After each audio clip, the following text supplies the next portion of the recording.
ये क्या, तुम सभी में से कोई भी इस जगह से बाहर निकलने के बारे में सोच भी नहीं पाएगा। इन्होंने भाई जी को फोन करके बुलाया है। इस शिवम के साथ आज हम भी नहीं बचेंगे। शिवम, तुम अपने लिए जितने चाहे उतनी परेशानी पैदा कर सकते हो, लेकिन हमें अपने साथ मत खींचो। कमरे में दृष्टि के सहपाठी भाई जी के नाम का उल्लेख करने से घबरा गए। बचने का कोई और तरीका न दिखने पर वो केवल शिवम को अपने साथ घसीटने के लिए दोषी ठहरा सकते थे। जगनपुरी गाजियाबाद का एक कुख्यात डॉन था, जिससे एक क्षेत्र में हर कोई डरता था। दिल्ली में एक कहावत भी थी कि जिसमें कहा गया था कि गाजियाबाद में ऐसा कुछ भी नहीं था जिसे जगनपुरी संभाल नहीं सकता था।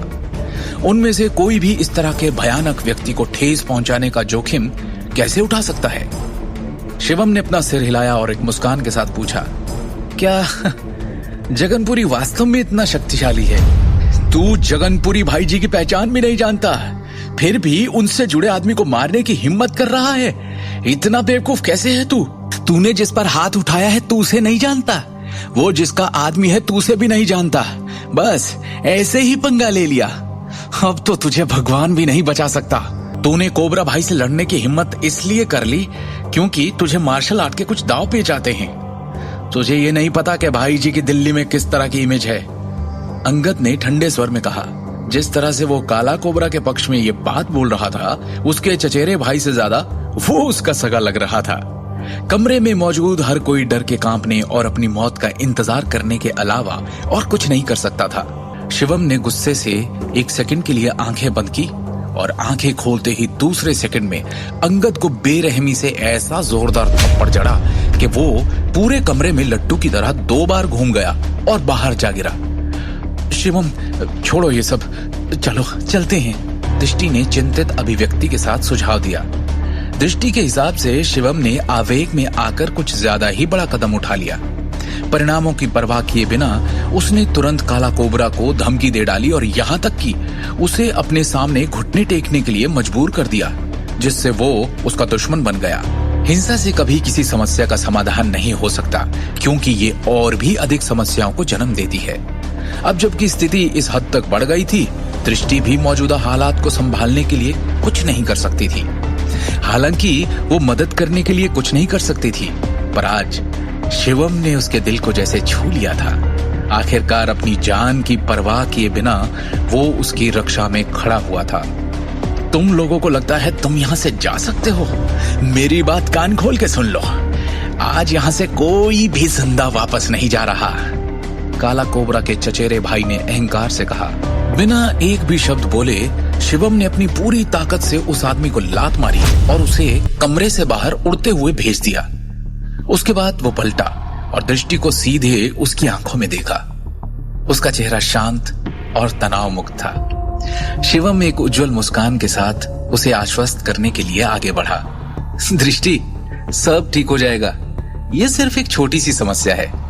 तुम कुछ मिनट के लिए मेरे लिए रुको, जब तक मैं जाकर इस मामले को सुलझाता हूँ। उन शब्दों को कहने के बाद शिवम ने काला कोबरा को कमरे से बाहर खींच लिया।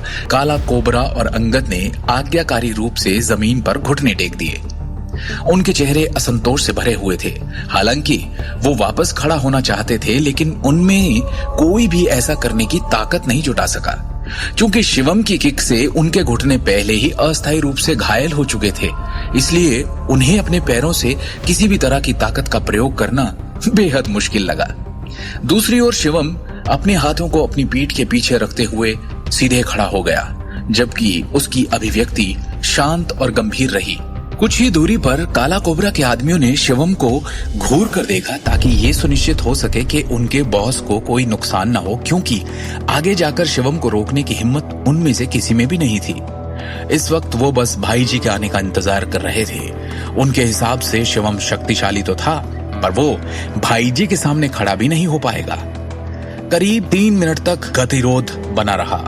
जल्द ही सूट में 1 दर्जन मोटे आदमी एक व्यवस्थित तरीके से चलते हुए लॉबी में आए। दर्जन भर अंगरक्षकों में एक पतला अधेड़ उम्र का आदमी खड़ा था, जो लाल रंग का सूट पहने हुए था और रुद्राक्ष मोतियों की एक डोरी को पकड़े हुए था। भाई जी, आखिरकार आप आ गए।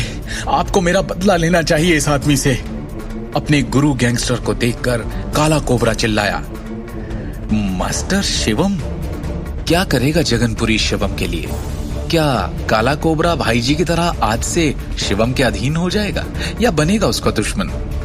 क्या आज दृष्टि को पता चल जाएगी शिवम की सच्चाई? आगे की कहानी जानने के लिए देखिए अगला एपिसोड सिर्फ पॉकेट एफएम के यूट्यूब चैनल पर और शिवम द हिडन वॉरियर के सारे एपिसोड्स को सुनने के लिए डिस्क्रिप्शन में दी लिंक से डाउनलोड करें पॉकेट एफएम ऐप।